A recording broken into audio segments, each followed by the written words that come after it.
Amazon's acquisition of Whole Foods. This deal did not come easy for either party. Whole Foods had offers from 7 different companies.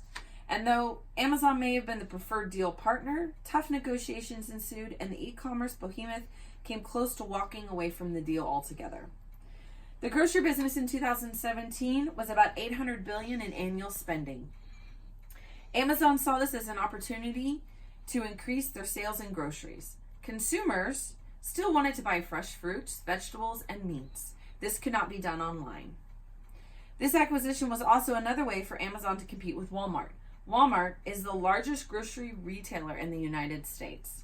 By the end of 2017, Amazon accounted for almost 45% of all U.S. e-commerce sales. And on the day that this acquisition was announced, shares of Target fell 5%, Costco 7%, Kroger 9%, and SuperValue plummeted at 14%. The deal was completed in June 2017. Amazon agreed to pay $13.7 billion. They also acquired 460 physical locations. So the deal started out, Whole Foods found out that Amazon might be interested in acquiring them by reading it in a news story. Whole Foods approached Amazon and they finally agreed to a meeting. Amazon wrote an offer to buy Whole Foods after much deliberation for $41 a share and swore Whole Foods to secrecy. Amazon said that any leak or rumor of a deal would be cause to terminate further discussions. Whole Foods counteroffered $45 a share, and Amazon was not pleased. They felt their offer was a good deal. Amazon was toying with the idea to look at opportunities or if they wanted to reply with a counteroffer. Finally, Amazon counteroffered with $42 a share and emphasized that this would be the final offer. They also requested a swift response and did not want to be involved in a bidding war. A deal was finally struck. Amazon and Whole Foods agreed to a deal so there was no hostile takeover involved. Before this merger, Amazon did not own any food distributors or locally grown produce. Since the merger, Amazon has a distribution center and a separate company that contracts with local businesses for organic produce. This helps reduce transaction costs, decrease prices, and increase margins for these products. This merger was a vertical integration. The merger has many implications in the marketplace, which is why consumers have considered the antitrust implications seriously.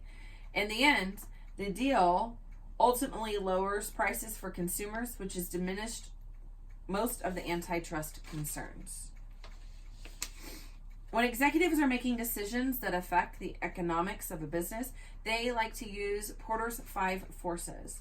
The 5 categories include entry, power of input, power of buyer, industry rivalry, substitutes, and complements.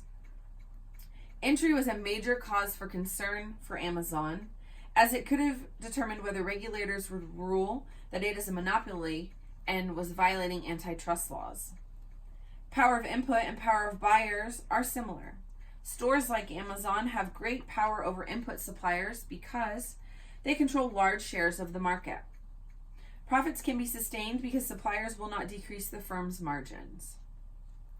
The number of substitutes has a major impact on the power of buyers. Amazon has very few substitutes available, whereas Whole Foods had many substitutes, which reduced Whole Foods' profitability. As Amazon continues to grow, the number of substitutes will decrease. Based on Porter's 5 forces, Amazon has a clear path to profit sustainability. There are high barriers to entry, low power of suppliers, low buyer power, medium to low substitutions, and high industry rivalry. A year has since passed since Amazon acquired Whole Foods. Whole Foods sales remained flat since 2015. And Amazon slashed prices of Whole Foods products, but that did not seem to boost their sales significantly. New shoppers only account for 3% of its customer base. And according to Neil Sanders, the managing director of retail at Global Data, if Whole Foods hasn't been acquired by Amazon, we could probably see sales reverse much more sharply. Does anybody have any questions? Nope, I think we're all good.